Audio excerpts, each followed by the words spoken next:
My name is Margaret Doyle. I'm 69 years old. And on the day my husband's will was read, my sons divided $30 million between themselves as if it were a poker game. Henry Doyle got the construction companies. Lucas Doyle inherited the restaurant chain, the estates, the luxury condos, the sports cars, everything. Absolutely everything. And I, after 45 years of dedicated marriage, after sacrificing my entire life for that family, received a dusty envelope that looked like trash. My daughter-in-law, Camilla Doyle, laughed in my face and said, "At least you can use it to store recipes, mother-in-law." Henry didn't even look at me. Lucas sighed as if my very existence was a burden. Have you ever realized in a single moment that the people you love the most never truly saw you? That's what it felt like that day, like vanishing in front of their eyes. Humiliated and shattered, I walked out of that office feeling like my life was worthless. But what they didn't know was that tonight, when I opened that despised envelope in the solitude of my home, I would find something that would change everything forever. If you're listening to this story, tell me in the comments, what would you have done if your own children betrayed you like that? William Doyle had died just a week ago. Pancreatic cancer took him in 6 cruel and painful months. For 45 years, he had been my partner, my refuge, the man who built an empire from scratch, working day and night. I was always by his side. When he stayed up until dawn, reviewing numbers, I brought him coffee and stayed awake waiting for him. When he had to travel for business for weeks on end, I managed the house alone and raised our 2 sons without ever complaining. When the banks wouldn't lend him money to expand the business, I sold the jewelry my mother had given me to help him get the capital he needed. I never asked for recognition. I never claimed credit. I just loved my husband and trusted that he would take care of me when the time came. How wrong I was. The reading of the will took place at the office of Harriet Bloom, the family lawyer. I arrived early wearing my best violet dress, the one William had given me on our last anniversary. I thought it would be a formality. After half a century together, it was logical that my husband would have left me protected. My sons could inherit the business, but I should have enough to live with dignity. Harriet began to read in a cold, professional voice. To my son Henry, I leave the construction companies valued at $12 million. Henry smiled like a child on Christmas morning.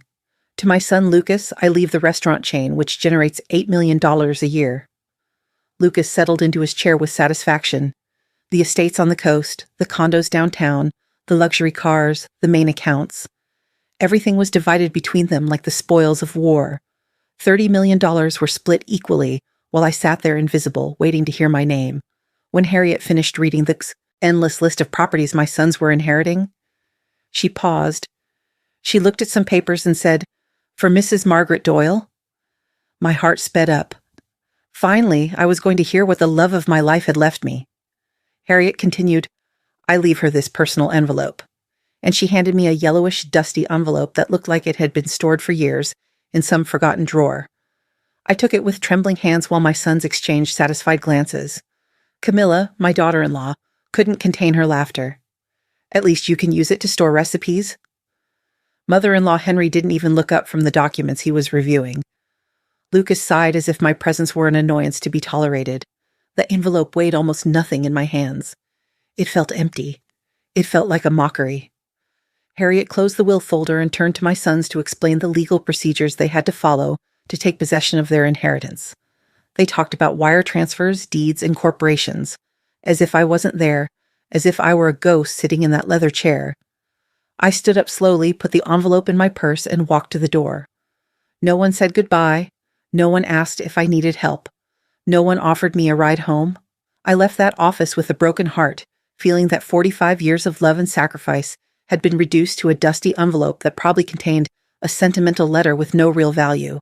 I walked through the streets of Charleston, South Carolina, where I'd lived my entire adult life, where I'd built a family that now treated me like garbage, and I cried like I hadn't cried since I was an abandoned child. That night, sitting in the living room of my empty house with the silence weighing like a tombstone on my shoulders, I decided to open the envelope. My hands trembled as I broke the yellowed seal. Inside was a single folded sheet of paper. I unfolded it slowly and read the words written in William's unmistakable handwriting.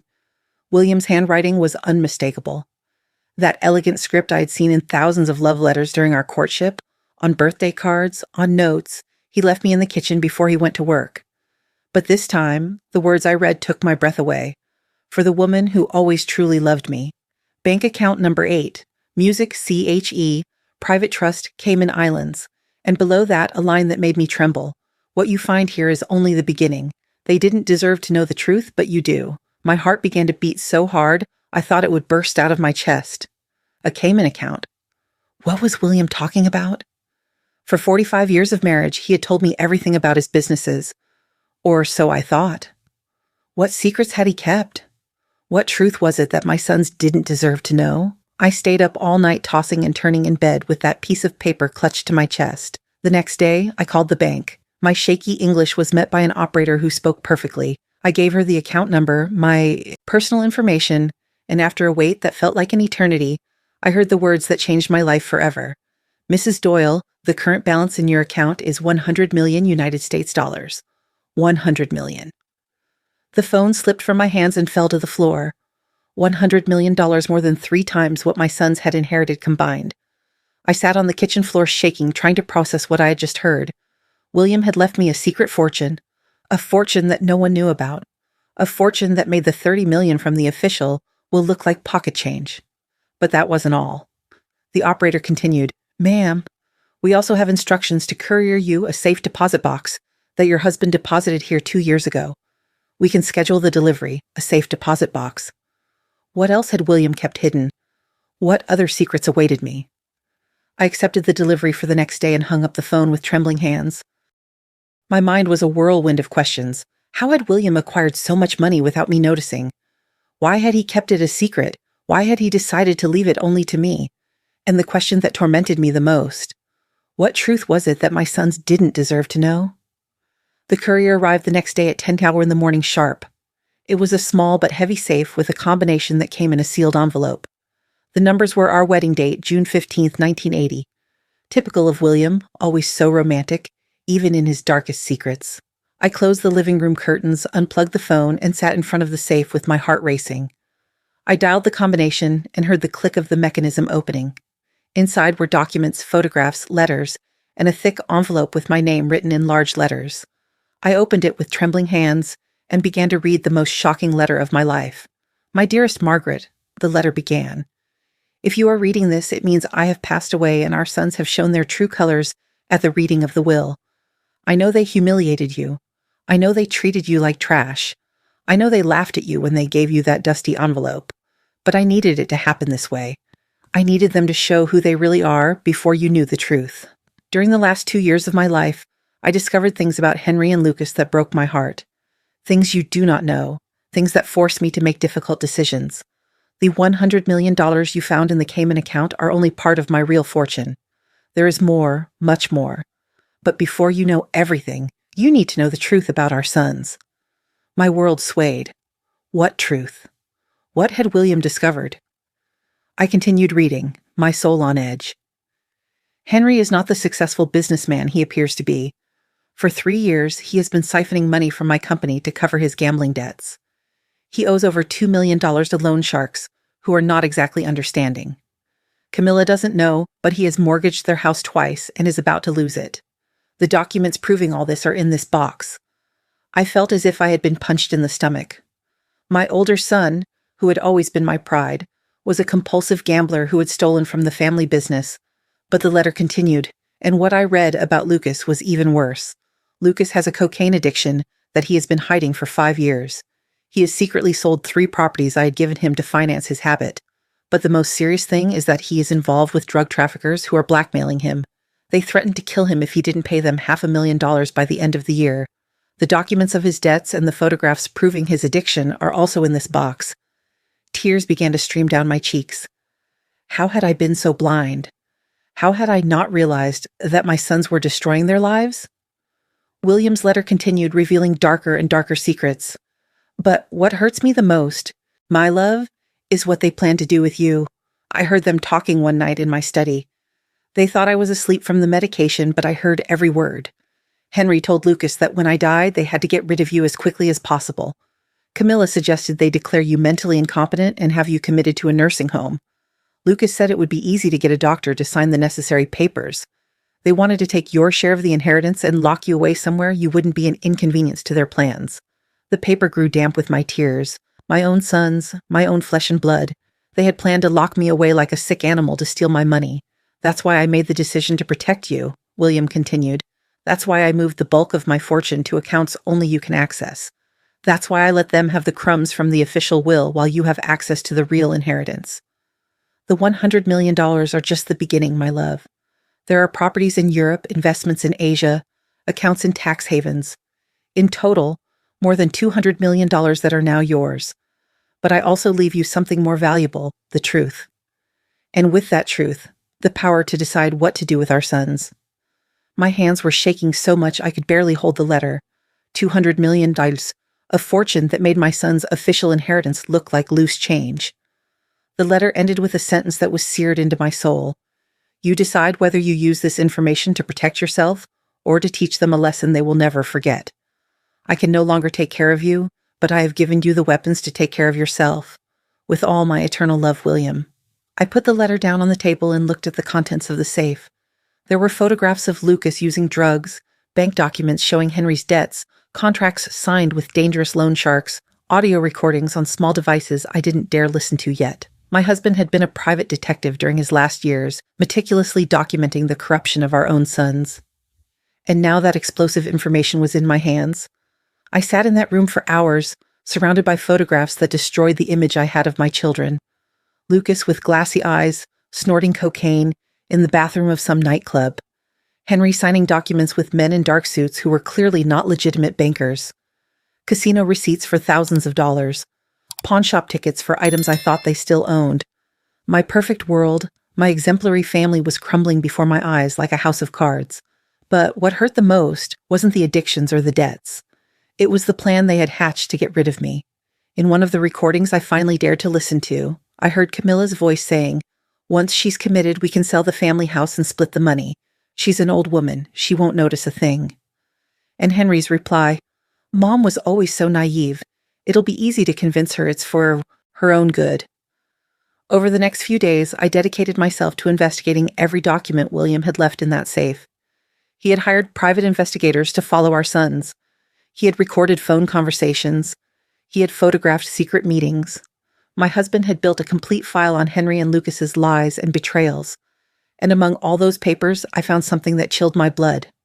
A contract signed between my sons and a specialized geriatric care company.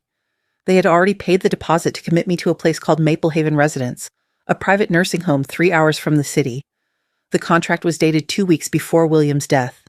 They had planned to lock me away before their father even died.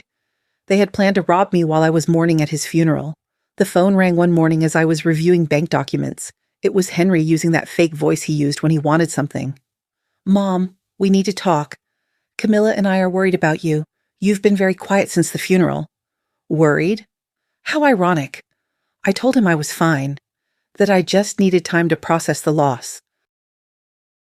But he insisted, "It's not good for you to be alone in that big house. We've been thinking about options to make you more comfortable." There it was. The plan was beginning to unfold. "What kind of options?" I asked, finding innocence. "Well, there are some very nice places where you can have company, activities, 24-hour medical care, places where you don't have to worry about a thing. Have your children ever tried to make decisions for you, pretending it's for your own good, when deep down you know it's for theirs?" That's exactly what it felt like. Places like Maple Haven Residence, I thought, feeling rage begin to boil inside me. That same afternoon I received another call, this time from Lucas. "Mom, Henry told me you spoke this morning. I think it's an excellent idea for you to consider moving somewhere more suitable for your age." His voice sounded nervous, as if he were reading from a script. "Besides," he continued, "we need to talk about finances. Dad left you the house, but the upkeep is very expensive. The taxes, the utilities, the repairs. It would be better to sell so you can live somewhere without those worries." Selling the house, of course, was part of the plan. Get rid of me and take whatever they could. "I'm in no hurry to make decisions," I replied. "We just buried your father." "But Mom," he insisted, "the longer you wait, the harder it will be. At your age, changes are complicated. It's better to act fast. Tell me honestly, if your own child spoke to you like that, would you still recognize them? Or would you wonder when they stopped being your baby and became your enemy?" At my age, as if I were a senile old woman, incapable of taking care of herself. Over the following days, the calls intensified. Henry, Lucas, and Camilla took turns pressuring me. They would show up at my house unannounced, always with brochures for senior living facilities and arguments about my safety and well-being. "Look at this place, Mom," Camilla would say, showing me pictures of gardens and activity rooms. "They have physical therapy, painting classes, excursions. You would be so happy here." But I had researched that place. It was a gilded cage where relatives deposited inconvenient elders and forgot about them forever. The online reviews spoke of medical negligence, terrible food, and abusive staff. A perfect place for someone to slowly disappear from the world. One afternoon, while pretending to consider their suggestions, I decided to test them. "You're right," I told them during a forced family dinner. "Maybe it is time to make some changes. But first, I'd like you to help me with something." Their eyes lit up, thinking I'd given in. "Of course, Mom." "Whatever you need," Henry said with a fake smile. "I want to review all of your father's company documents. I want to understand exactly what you inherited and how the business works." The silence that followed was deafening. Henry and Lucas exchanged nervous glances. "Don't worry about that, Mom," Lucas said quickly. "We'll take care of everything. You don't have to bother with paperwork." "But I insist," I continued.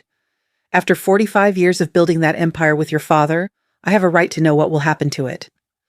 Camilla chimed in with that condescending smile. "I hate it so much. Mother-in-law, those things are very complicated. Numbers, taxes, contracts. It's better to let the men handle it while you relax in your new home." "The men?" As if I were a child incapable of understanding basic math. Besides, Henry added, "We've already made some important decisions. We've sold one of the estates to pay off company debts." "Sold an estate? What debts?" William had been dead for barely a month, and they were already liquidating properties. "What kind of debts?" I asked. "Boring stuff, Mom. Taxes, suppliers, payroll. Don't you worry about it." But I knew the truth. I knew Henry had used that money to pay his loan sharks. I knew they were plundering the inheritance to cover their vices. That night, alone in my house, I made a decision. I was not going to be the silent victim they expected. I was not going to let them lock me in a nursing home while they stole everything William and I had built together. I had $200 million.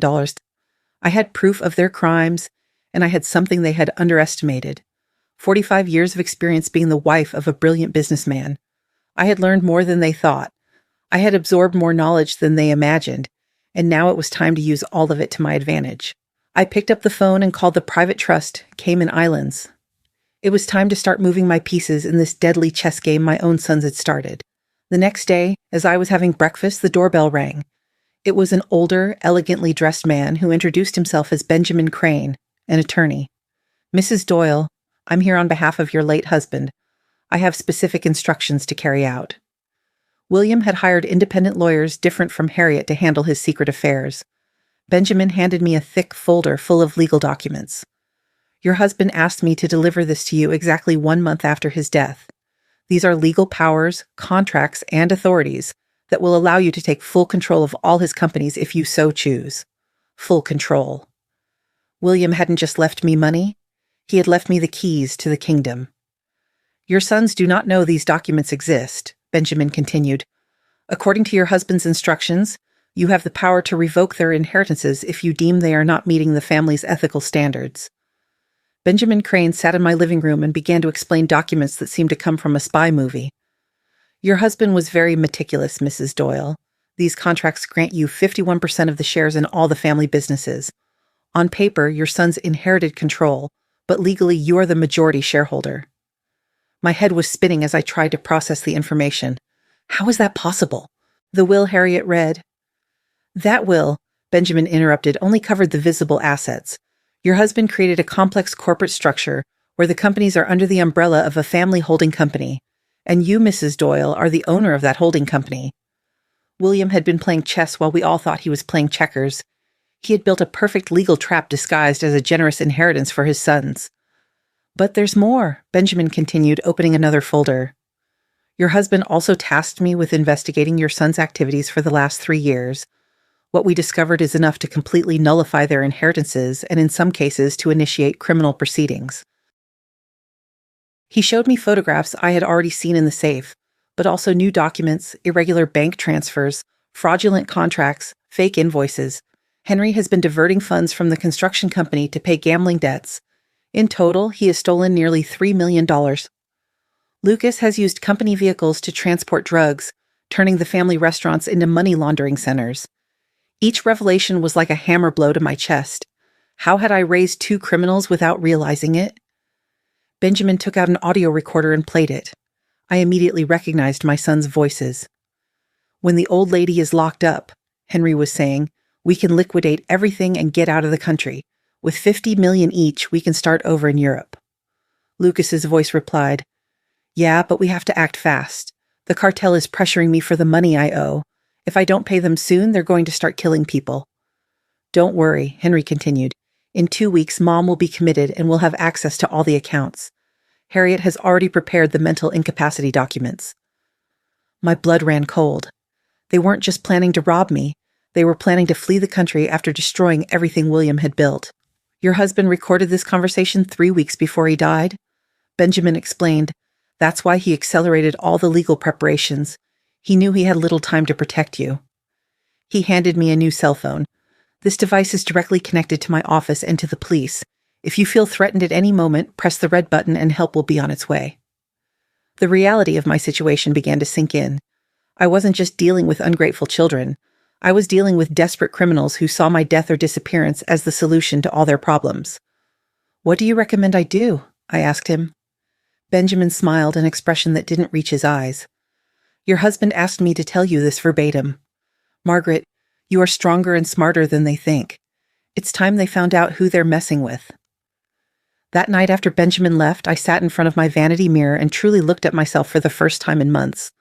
I saw a 69-year-old woman with gray hair I had let grow naturally, with wrinkles that told the story of 4 decades of smiles and tears. But I also saw something I had forgotten existed: fierceness. For all those years of being the perfect wife, the selfless mother, I had buried the fighter I had been in my youth. The woman who had sold her jewelry to help William build his empire. The woman who had worked double shifts when money was tight. The woman who had fought against banks, suppliers, and competitors to protect her family. That woman was still there, dormant but not dead, and it was time to wake her up. The next day, I began my counterattack. First, I called the bank and transferred $10 million to a local account. I needed immediate liquidity for what I had planned. Next, I hired a private security firm to watch my house 24 hours a day. If my sons planned to speed up my commitment, they were going to meet more resistance than they expected. I also hired a forensic accountant to audit all the family businesses. I wanted official documentation of every penny they had stolen. Finally, I visited 3 different criminal defense attorneys and gave them copies of all the evidence I had against Henry and Lucas. I wanted to be prepared for any scenario. Henry showed up at my house unannounced on Friday morning. He was accompanied by Camilla and a man who introduced himself as Dr. Evans, a specialist in geriatrics. The plan was in motion. "Mom," Henry said with that fake smile that now nauseated me, "we brought the doctor to give you a general checkup. We just want to make sure you're okay." The supposed doctor carried a black briefcase and a condescending attitude that made my blood boil. "I don't need a checkup," I replied firmly. "I feel perfectly fine." "But Mom," Camilla insisted, "at your age, it's important to have regular checkups. The doctor just wants to ask you a few simple questions." Simple questions like the ones used to declare someone mentally incompetent. "Mrs. Doyle," the fake doctor said in a syrupy voice, "I just need to assess your cognitive state. These are routine procedures." He took some forms from his briefcase that I recognized immediately. They were the same documents Benjamin had shown me, the ones Harriet had prepared to declare me incompetent. "Can you tell me what day it is today?" he asked. "Friday, October 13th, I replied. "Can you tell me where you live?" "In the house I built with my husband 30 years ago at 1247 Oak Avenue. Do you remember how much money you inherited in the will?" There was the trap. If I said I had only inherited a dusty envelope, it would confirm I had no resources and would be easier to declare incompetent. If I mentioned the $200 million, they would think I was delusional. "I remember perfectly," I replied, looking directly into Henry's eyes, "that you inherited $30 million in companies and properties. I also remember that I received an envelope that you considered trash." The doctor scribbled something on his papers. Henry smiled, thinking I'd fallen into his trap.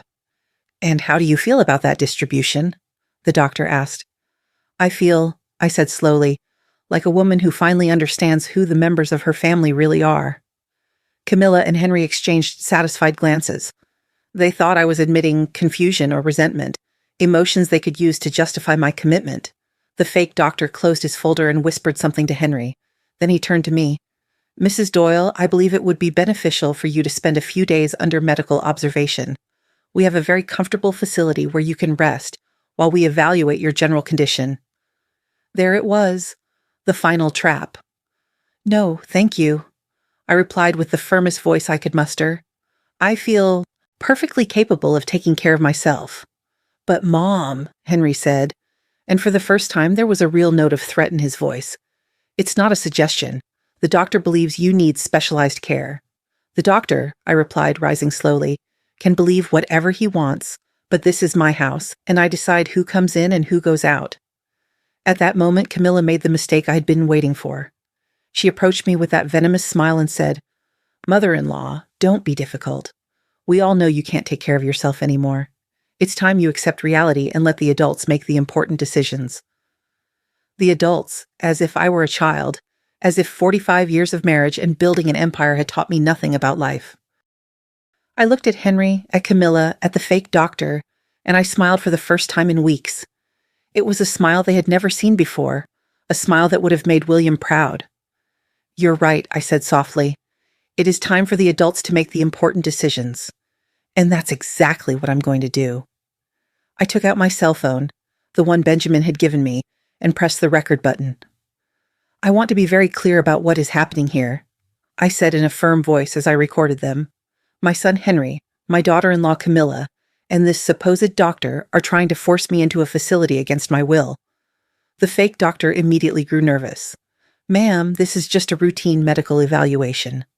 "Routine?" I answered, keeping the phone pointed at them. "Is it routine to come to my house unannounced?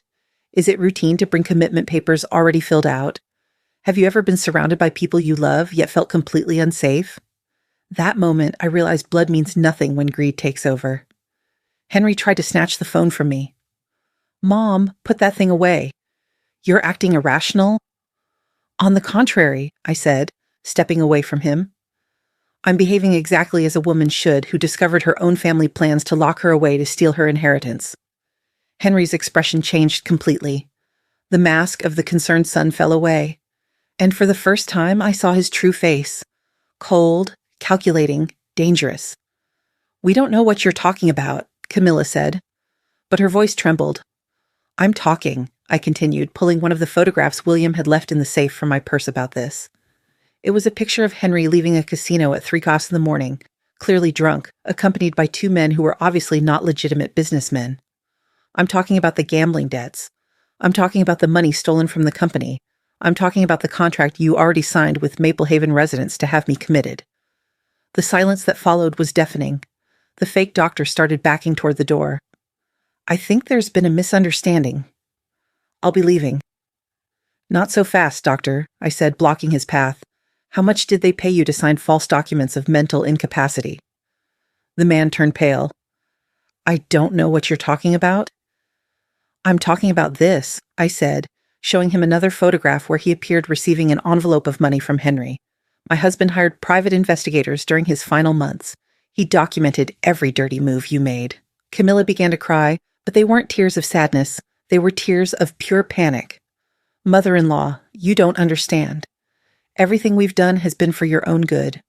"For my good," I repeated, feeling a rage give me a strength I hadn't felt in years. "Stealing from the family business is for my good. Planning to flee the country with the money is for my good. If you were in my place, would you forgive them? Or would you finally fight back after a lifetime of silence?" Henry finally lost his composure.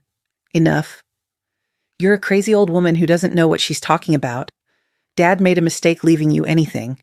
You're too stupid to handle money." There it was, the truth. After 45 years of pretending to love me, he finally showed what he really thought of me. "Stupid?" I asked, taking out my phone and dialing a number. "Benjamin, it's Margaret. They're here just as you predicted." "Yes, I've recorded everything." Henry tried to take the phone from me again, but this time I didn't back down. "If you touch me," I said in a voice I didn't recognize as my own, It will be the last thing you do as a free man." "What do you mean?" Camilla asked, her voice cracking. I replied, "that right now, 3 criminal lawyers are reviewing evidence of fraud, embezzlement, and conspiracy to commit kidnapping." Just then, the doorbell rang. It was 2 police officers accompanied by Benjamin and Mrs. Doyle. One of the officers said, "We received your emergency call." Henry and Camilla looked at each other in absolute terror. The fake doctor tried to sneak out, but Benjamin stopped him. "Dr. Evans, or should I say Mr. Doyle, because you aren't a doctor, are you?" The man slumped into a chair. "They paid me $5,000 to sign some papers. I didn't know it was illegal. $5,000 to declare me mentally incompetent." I asked, "Is that what my freedom is worth?" The police began taking statements while Benjamin explained to me that this had been a controlled operation from the moment William died. "Your husband anticipated every move," Benjamin told me as the officers arrested the fake doctor.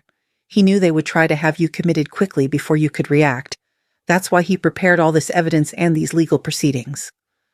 Henry and Camilla weren't arrested that day, but the police warned them they were under investigation.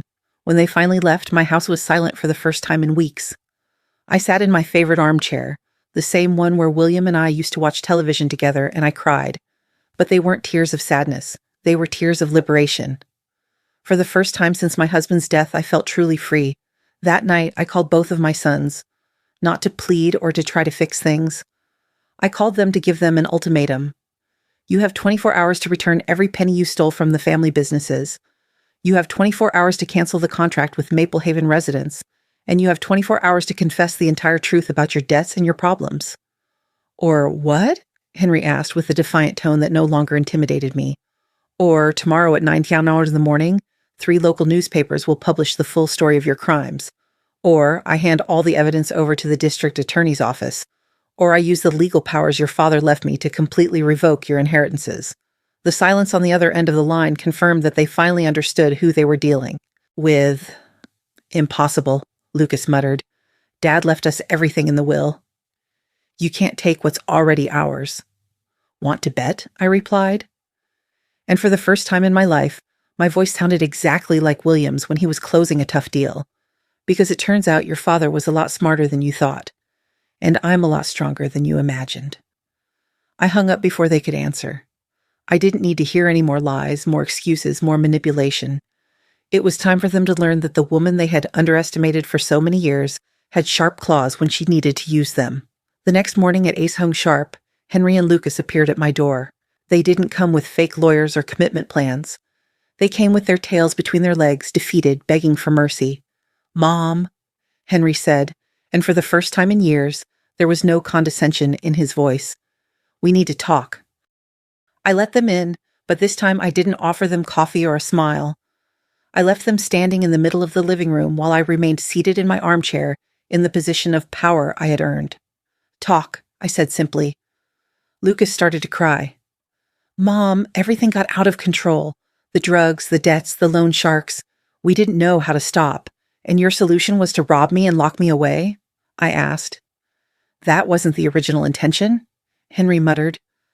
"At first, we just needed to borrow some money. We thought we could pay it back before anyone noticed." "But things got worse," Lucas continued. "The cartels started threatening us. They said if we didn't pay, they would go after the family." "So you decided to hurt me first," I replied. "You decided it was better to lock me up like an animal than to face the consequences of your choices." Henry knelt in front of my chair. "Mom, we're your sons. We love you. We just made terrible mistakes." "You love me?" I asked, feeling all the rage that had built up for months finally find its voice. "You call planning my commitment love. You call stealing the money your father and I built together love. You call treating me like trash at the will reading love." They didn't answer because there was no possible answer to those questions. "But I want you to know something," I continued, standing slowly and walking to the window. "Your father loved you. Despite everything he discovered, despite all the evidence he gathered against you, he loved you. That's why he left you a chance to redeem yourselves." I turned to face them. "He left you $30 million, enough to pay all your debts and start over, but he also left me the power to take it away if you proved you didn't deserve it." Their faces paled as they understood the magnitude of what I was saying. "What do you want us to do?" Henry asked, his voice cracking. I smiled, but it wasn't a motherly smile. It was the smile of a woman who had finally found her power. "What I want," I said, walking slowly around my two sons, kneeling in my living room, "is for you to understand that the game has changed. For 69 years, I have been the obedient wife, the sacrificial mother, the invisible woman who cleans up others' messes. That's over." I looked them directly in the eyes, one by one. "Henry, I want you to call all your loan sharks right now and tell them they will get their money, but not from the money stolen from the company. They will get it from your own inheritance." His face fell. "Mom, if I do that, I'll have nothing left. The debts are more than $3 million. "Exactly," I replied, showing not a shred of compassion. "You'll be left with exactly what you deserve after stealing from the family business for 3 years. Lucas," I continued, turning to my younger son, "you are going to check into a rehabilitation center, not one of those luxury places where the rich go to pretend they're getting better, a real place where they will work with you. Seriously." "Mom, I can quit on my own. I don't need rehab," he protested. "How are you able to quit gambling on your own?" I asked Henry. "How were you able to stop stealing money on your own?" "No, my sons, addicts don't get better on their own, and you are going to get better or you are going to lose everything." Lucas began to cry harder. "They'll kill me in rehab." "No," I said, taking out my phone. "They won't kill you because I'm going to pay them myself. But every dollar I pay for your debts will be deducted from your inheritance." I dialed a number I had written down days ago.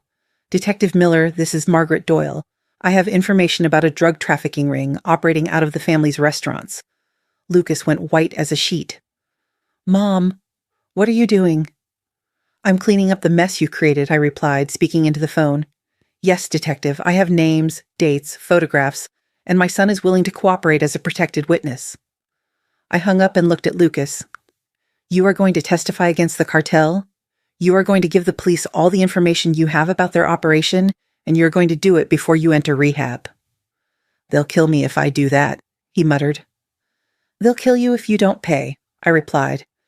"At least this way, you have a chance to live and start over." Henry tried to stand, but I stopped him with a look. "I'm not finished with you." I took the documents Benjamin had given me from my bag.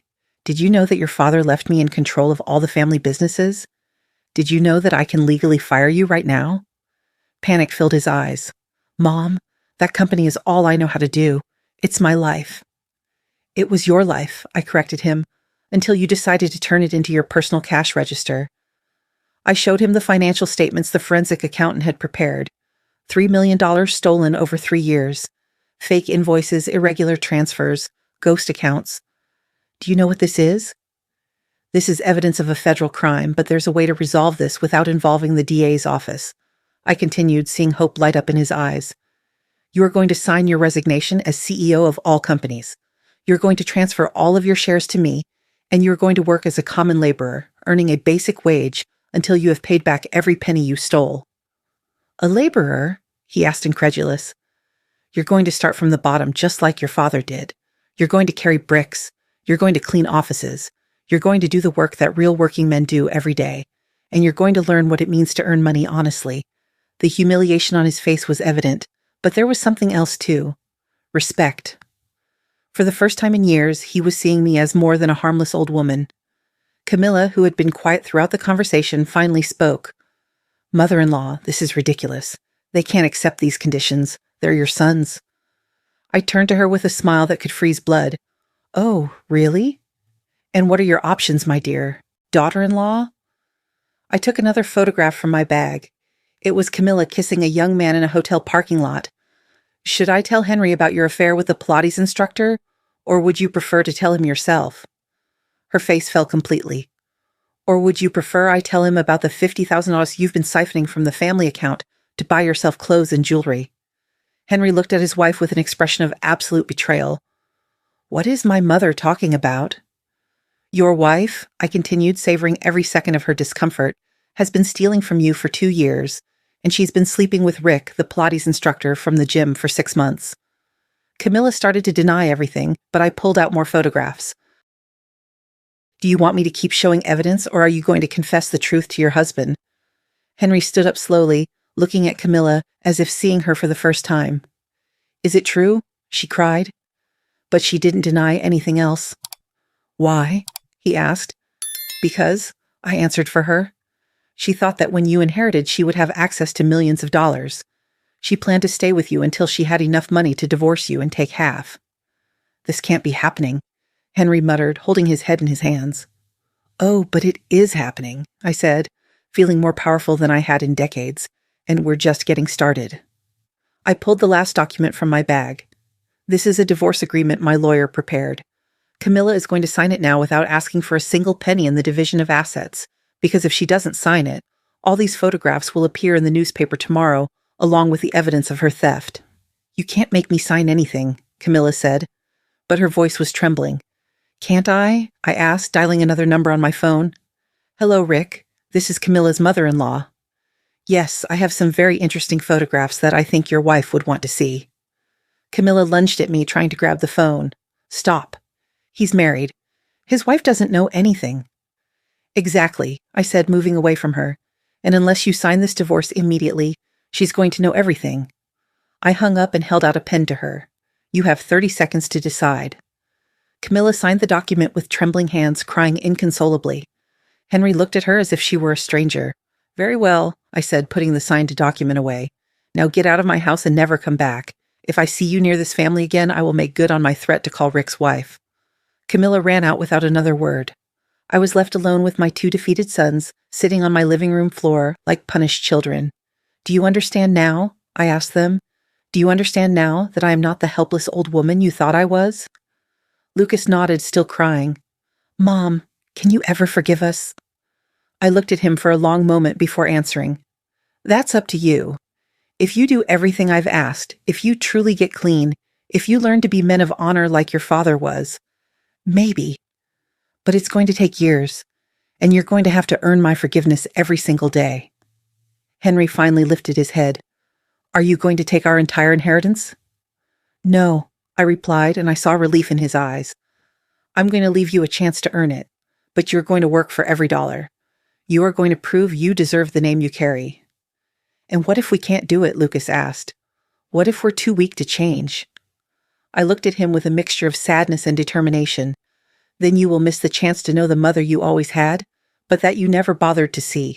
I got up and walked to the window, turning my back to them.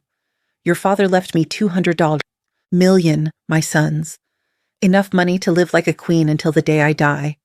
Enough money to help thousands of people who truly need it. You will decide if you want to be part of that story, or if you will be left on the outside, looking at what you could have had.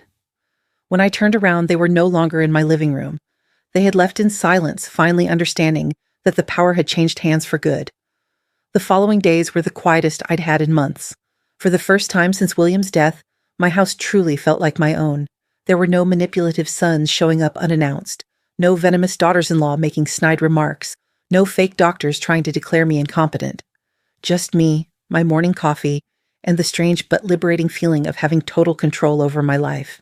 Henry kept his word, calling all his loan sharks and telling them they would receive their money from his own inheritance.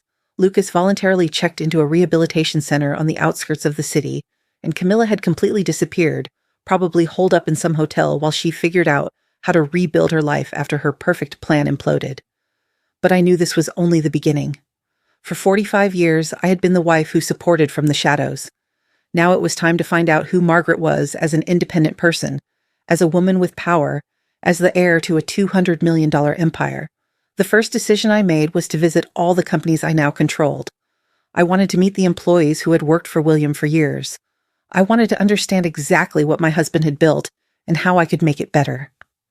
The first stop was the main construction company where Henry had been CEO until a week ago. When I arrived at the offices dressed in a gray suit I had bought specially for the occasion, all the employees looked at me with curiosity. They knew I was the boss's widow, but they had never seen me in a professional context. Good morning, I said to the 30 employees gathered in the conference room. I am Margaret Doyle, and from now on, I am the owner and CEO of this company. A murmur of surprise rippled through the room. I know some of you are concerned about the recent changes. I know you've heard rumors about financial troubles. I want you to know that those problems have been resolved and that this company will continue to operate under new policies of transparency and honesty. An older man whom I recognized as Frank, The construction supervisor raised his hand. Mrs. Doyle, with all due respect, do you have experience running a construction company? It was a fair question, and I had prepared the answer for days. Frank, I replied. For 45 years, I sat at the kitchen table with William every night while he told me about every project, every problem, every important decision. For 45 years, I reviewed contracts, listened to phone calls, participated in business strategies. The difference is that now, instead of advising from the shadows, I will be leading from the front. Several employees nodded in approval. They had seen my dedication to the family for decades, but there are changes that will be implemented immediately, I continued. First, we are going to conduct a full audit of all finances from the last 3 years. I want to know exactly where every dollar went. I saw some of the accountants exchange nervous glances. They probably knew about Henry's irregularities, but had remained silent out of fear. Second, we will implement a bonus system based on real productivity, not favoritism. Third, any employee who has information about past irregular activities can come speak with me privately without consequences to help me clean up this company. I raised my hand to stop the murmurs, and fourth, the minimum wage at this company will increase by 30% effective immediately. The silence that followed was absolute. Then slowly the applause began. These workers had watched Henry spend money on luxury cars and expensive trips while they struggled to make ends meet. Now they had a boss who understood what it meant to work hard for every dollar. Over the next few hours, several employees came to my temporary office with information about the financial irregularities. They confirmed everything I already knew and added details that made my blood boil. Henry hadn't just stolen to cover gambling debts. He had also been overbilling clients and keeping the difference. He had sold high-quality construction materials and bought cheap ones, pocketing the difference and compromising the safety of the projects. That afternoon, I visited the restaurants that had been Lucas's inheritance. The situation there was even worse. The managers confirmed that for months they had been pressured to accept special clients who paid in cash and didn't want receipts. The money laundering had been so blatant that several employees had considered quitting rather than be complicit. "Why didn't you say anything?" I asked them. "Mrs. Doyle," replied Gloria, the manager of the main restaurant. "Mr. Lucas told us that if we spoke to anyone about the special clients, we would lose our jobs. Some of us have families to feed." The rage I felt at that moment was volcanic. My sons hadn't just stolen money. They had intimidated honest workers into being accomplices to their crimes. But I also discovered something beautiful during those visits. I discovered that William's employees were hardworking, honest people who had genuinely respected my husband and were willing to respect my leadership if I proved to be fair. I discovered that I had natural business instincts that I had developed over decades without realizing it. I discovered that when I spoke with real authority based on knowledge and experience, people listened. And I discovered something more important, that I liked having power, I liked making decisions, I liked being the boss instead of the invisible wife. That night, sitting in my study with a glass of wine and the company's financial statements spread across the desk, I called Benjamin. "How are the criminal investigations going?" I asked. "Very well," he replied. "Lucas is cooperating fully with the police from the rehab center. His testimony is going to dismantle the entire drug trafficking network that was operating in the restaurants. It's going to be a major case. And Henry is complying with the payments to his loan sharks. He started working as a laborer on one of his own construction sites. The employees are, let's just say, they're enjoying watching him carry bricks under the sun." I laughed for the first time in weeks. Poetic justice tasted sweet. "But there's something else I need to discuss with you," I continued. "I want to establish a charitable foundation. I want to use part of this $200 million to help older women who are in vulnerable situations." Benjamin was quiet for a moment. "Women like you would have been if William hadn't protected you?" "Exactly," I replied. "Women whose children abandon or mistreat them. Women who have no resources to defend themselves. Women whom society considers invisible simply because they are older." "That's a beautiful idea, Margaret. Your husband would be proud." "I hope so," I murmured, touching the photograph of William I had on my desk. The days passed, and slowly I began to rebuild not only the businesses, but also my relationship with my sons. Henry came to visit me every Sunday after his week of physical labor. He was thinner, more humble, but also more real than he had been in years. "Mom," he said one Sunday, "I want you to know that for the first time, I understand what Dad felt when he built all this. Honest work has a different taste. Lucas called me from the rehab center twice a week. His conversations were painful but honest. "I'm learning to live without lying to myself," he told me in one call. "It's the hardest thing I've ever done in my life." Were they going to earn my complete forgiveness? I didn't know. Were they going to one day get their full inheritance back? That was up to them. But for the first time in my life, I wasn't defined by being someone's mother or someone's wife. I was Margaret, a businesswoman, a philanthropist, a powerful woman in my own right. And that woman had big plans for the future. Plans that went far beyond revenge. Plans that were going to change lives, including my own. William had given me the tools to defend myself, but I had chosen to use them for something bigger, to become the woman I always had the potential to be, but never had the chance to discover. 6 months after that, while reading That Changed My Life Forever, I found myself standing in front of my bedroom mirror, preparing for the most important event since William's death. That night was the launch of the William and Margaret Doyle Foundation for Vulnerable Senior Women. I was wearing a gold dress that I had chosen especially for the occasion, not because it was the most expensive, but because it was the color of strength, the color of the power I had discovered within myself. As I put on the earrings William had given me for our 20th anniversary, I thought about everything that had changed since that night I opened the dusty envelope my sons had despised.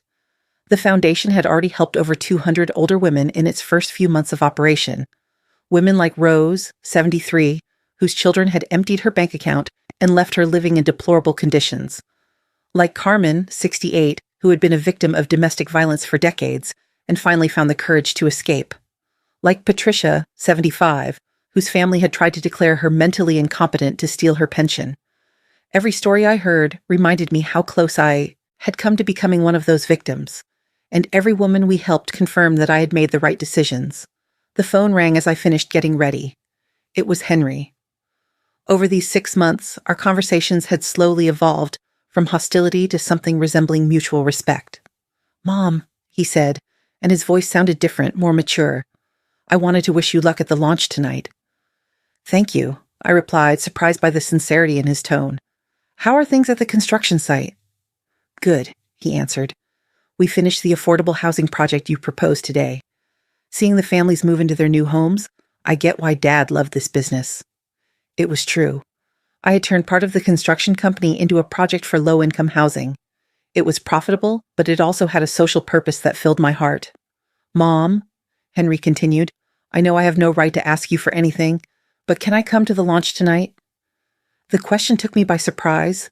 For months, I had kept my sons away from my new projects, not as punishment, but because I needed space to discover who I was without them.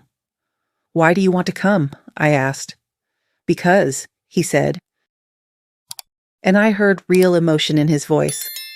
"I'm proud of you, because I want people to know that I'm your son, because for 35 years I thought you were just my mom, and now I realize you are Margaret Doyle, an extraordinary woman who just happens to be my mother." Tears began to roll down my cheeks. Those were the words I had waited decades to hear. "You can come," I finally said, "but you will come as a guest, not as privileged family. You will sit with everyone else and you will listen to what I have built without your help." "Understood," he replied. "And Lucas? Lucas gets out of rehab next week. If he stays clean, if he continues to cooperate with the police, if he proves he has truly changed, then we can talk about his future and the family." I hung up the phone feeling a strange mix of hope and caution. My sons were changing, but I had learned not to blindly trust promises. This time, they would have to prove their transformation with actions, not words. The launch event was held in the main ballroom of Charleston, South Carolina's most elegant hotel. Over 300 people had arrived. Business leaders, politicians, social workers, and especially older women who had found a second chance in our foundation. As I walked among the guests, greeting and thanking them for their support, I felt more alive than I had in years. These were my people now, not the family that had betrayed me, but the community I had chosen to build. The community of people who believed in second chances and in the dignity of older women. Benjamin approached me with a huge smile. "Margaret, this is incredible. I've never seen such a positive response for a new foundation." "It's because the need was real," I replied. "For decades, we older women have been invisible to society. It was time someone saw us." At that moment, I saw Henry enter the ballroom. He was wearing a simple suit, nothing fancy, and he walked with a humility I had never seen in him before. Several guests recognized him, and I could see the curiosity on their faces as to why the son, who had been disinherited, was present at his mother's event. Henry didn't try to approach me or claim any attention. He simply sat at a table in the back and waited. When it was time for my inaugural speech, I went up to the podium feeling a mix of nerves and excitement. Before me were 300 people who had come to support my vision. Behind me was the giant photograph of William and me on our wedding day, reminding me where this journey had begun. "Good evening," I began, and my voice sounded stronger than I expected. 7 months ago, I was a 69-year-old widow who thought her life had ended with her husband's death. I thought my role in the world had been reduced to being the invisible mother of 2 adult sons and the grandmother who waited for occasional visits. But, I continued, feeling confidence grow in my chest, I discovered that life can begin at any age if we have the courage to make the hard decisions. I discovered that being older does not mean being invisible. I discovered that being 69 years old doesn't disqualify me from starting a new career, a new mission, a new version of myself. The applause started slowly and grew into a standing ovation. I saw tears in the eyes of many of the older women in the audience. They knew exactly what I was talking about because they had lived the same invisibility, the same underestimation. This foundation, I continued when the applause died down, exists because all women, regardless of their age, deserve dignity, respect, and opportunity. It exists because no woman should feel invisible or disposable simply because society has decided her value diminishes with the years. I searched for Henry in the crowd. He was crying openly with a look of pride and regret mixed on his face. This foundation also exists because I learned that forgiveness isn't something you give away. It's something that's earned, and that second chances are powerful, but only when they are accompanied by real change. I finished my speech by telling the story of an older woman who had come to our foundation last week. Her children had sold her house while she was in the hospital and split the money. When she was discharged, she had nowhere to live, and her own children told her to fend for herself. That woman, I said, now has a decent apartment, legal support to recover what was stolen from her, and a part-time job at our foundation helping other women in similar situations. Because it turns out that at 72 years old, she still had a lot to offer the world. She just needed someone to notice. When I stepped down from the podium, the ovation lasted for almost 5 minutes. One after another, women came up to hug me, to tell me their stories, to thank me for giving them a voice. But the most emotional moment came when Henry timidly approached at the end of the night. "Mom," he said with tears still fresh on his cheeks, "I want to apologize. Not just for the money, not just for the plan to have you committed. I want to apologize for not seeing you for 35 years, for treating you like you were just my mom instead of Margaret Doyle, this incredible woman who was always there, but who I was too blind to recognize." I looked at him for a long moment before answering. "Henry," I finally said, "forgiveness is earned with time and actions, but respect, you've already earned that. You came here tonight expecting no privileges. You sat in the back without demanding attention. You cried with pride for my achievements instead of resentment for your situation. That tells me that maybe, just maybe, you're starting to become the man your father always hoped you would be." For the first time in 7 months, I hugged him. Not as the mother who automatically forgives, but as the strong woman who recognizes genuine growth in another person. A year after that infamous day in Harriet's office, I find myself sitting in the garden of my house, the same house my sons once wanted to sell to lock me away in a nursing home. But everything has changed. The garden is more beautiful than ever because I now have time to tend to it myself. The businesses are running better than when William was alive because I've learned that leading with both the heart and the head produces better results than leading with ambition alone. And my family, well, my family has become something I never thought possible. A real family based on mutual respect instead of false obligations. Lucas got out of rehab 6 months ago and has been clean ever since. It wasn't easy. There were relapses, crisis nights, moments where I thought I had lost him for good. But something changed when he testified against the drug traffickers who had been blackmailing him. Seeing those criminals go to prison because of his testimony gave him a purpose that drugs never could. He now works at the foundation helping other recovering addicts.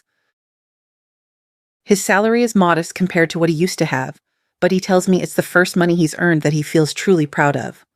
"Mom," he told me last week, "I never thought helping other people could fill the void I was trying to fill with cocaine." Henry has also changed, though his path has been different. After a year working as a laborer on his own construction sites, I promoted him to supervisor, not out of favoritism, but because the other workers respected his transformation. He had learned what it means to earn every dollar with honest sweat. He had learned the names of all the employees, their family stories, their real needs. "It's strange," he told me a few days ago as we had coffee in my kitchen, "but I feel like I'm only now understanding what Dad built. It wasn't just money. It was a community of people who depended on us to feed their families. He had divorced Camilla, who had vanished from our lives as quickly as she had appeared. We didn't know where she was, nor did we care to know, but the biggest change wasn't in my sons. It was in me. For 70 years, I had defined my worth through my relationships with others, as a daughter, as a wife, as a mother. I had never existed simply as Margaret. Now, when I wake up each morning, I am not William's widow or the mother of Henry and Lucas. I am the CEO of 4 thriving companies.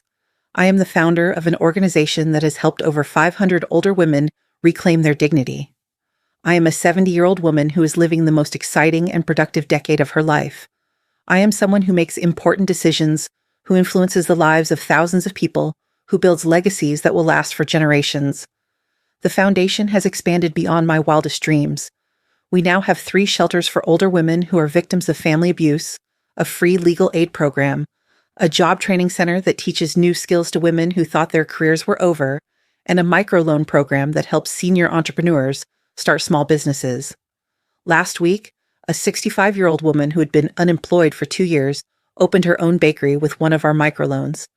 When she cut the ribbon at the grand opening, she was crying with joy because she finally felt useful, valuable, and capable again. But perhaps the project I am most proud of is the Grandmother Mentor Program. We connect older women with business experience with young female entrepreneurs who need guidance. It turns out that decades of life experience of having navigated family and financial crises, of having raised families and supported husbands in building businesses, makes us exceptional mentors. The young women need us more than we thought, and we have more to offer than society had ever recognized. It's beautiful to see how the wisdom of one generation becomes the springboard for the success of the next. Benjamin visited me yesterday to discuss the legal documents for a new expansion of the foundation. "Margaret," he said as we reviewed, "contracts. Did you ever imagine you would become all this?" "Never," I answered honestly. For 45 years, I thought my destiny was to be invisible, that my role was to support the dreams of others without having any of my own. "And now?" he asked. "Now," I said, looking out the window at the garden where William and I used to walk together. "Now I understand that he didn't just leave me money in that dusty envelope. He left me permission to become who I always could have been, but never dared to be." This afternoon, I have a meeting with the mayor. He wants the foundation to partner with the city government to create a pilot program that could be expanded nationally, assisted living programs that respect the independence of older women, day centers where they can socialize and stay active without feeling like burdens on their families, public policies that recognize that older women are a valuable social resource, not a problem to be hidden away. The idea of influencing policies that will affect thousands of women across the country excites me more than any inheritance I could have received. My sons come for lunch with me every Sunday, not out of obligation, but because they genuinely enjoy my company. Our conversations have evolved from apologies and resentment to real debates about business, about life, about the future. Henry consults me on important decisions at the construction company. Lucas tells me about the difficult cases he handles at the foundation. They ask for my advice, not because I am their mother, but because they respect my judgment as a businesswoman and as a person. It's the family relationship I always wanted, but never knew how to build when we were younger. Have I forgiven them completely? That's a question I often ask myself. Forgiveness, I've discovered, is not an event, but a process. Every day that I see Henry treat his employees with genuine respect, I forgive his past arrogance a little more. Every day that I see Lucas help another recovering addict, I forgive his betrayal a little more. But more important than forgiving them, I've learned to forgive myself. To forgive myself for being invisible for so many years. To forgive myself for accepting emotional crumbs when I deserved banquets of love and respect. The dusty envelope I received that day in Harriet's office sits on my desk as I write these reflections in my journal. It no longer contains just the bank account number that changed my life. Now it holds letters from women we have helped, photographs of project inaugurations, newspaper clippings about the foundation's achievements. It has become a symbol of transformation, of second chances, of the beauty that can arise from the ashes of humiliation. Every time I look at it, it reminds me that endings can be beginnings, that crises can be opportunities, and that it is never too late to become who you are destined to be. If I could go back and speak to the Margaret who walked out of that office crying a year ago, I would tell her, don't cry for what you have lost. Celebrate what you are about to gain. Don't lament the sons who betrayed you. Prepare to meet the men they are going to become. Don't cling to the invisible woman you were. Free yourself to become the powerful woman you always had inside you. I would tell her that the pain she feels in this moment is the birth pang of a new life, and that new life is going to be more beautiful, more meaningful, and more powerful than she ever dared to dream. And to you, dear listeners, who have heard my story to the end, I ask, how many times in your lives have you accepted being invisible when you deserve to be seen? How many times have you accepted crumbs when you deserve banquets? How many times have you allowed others to define your worth instead of discovering your own power? My story is not just about an unexpected inheritance or a dysfunctional family. It's about the moment we decide to stop surviving and start truly living. It's about the moment we realize that it is never too late to write a new chapter of our lives. Because it turns out that the best years of our lives can be ahead of us, not behind us, if we have the courage to claim our power and use it for something bigger than ourselves.